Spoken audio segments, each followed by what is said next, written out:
مرحبا. طبعا من خلال فيديو اليوم حبيت اتحدث عن علاج التوبلكسيل او شراب التوبلكسيل اللي واضح امامنا.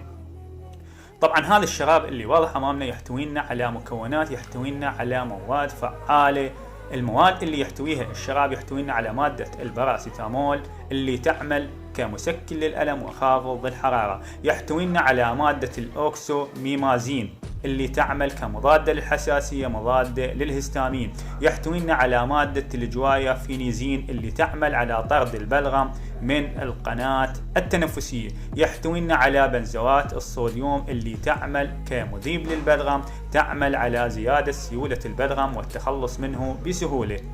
هذا الشراب اللي واضح امامنا كعمل يستعمل للقحة او للسعال الجاف والسعال المصحوب بالبلغم. طبعا هذا الشراب رائع ومميز. الشراب يصرف للكبار والاطفال، يصرف للاطفال من عمر 2 فما فوق. حبيت اشارككم هذه المعلومات البسيطة والمختصرة عن علاج التوبلكسيل او شراب التوبلكسيل. اتمنى نستفاد من هذا الفيديو البسيط، اتمنى تخلونا لايك، متابعة، تشيرون الفيديو حتى تعمل فائدة للجميع. دمتم في امان الله وحفظ رايته، والسلام عليكم ورحمة الله وبركاته.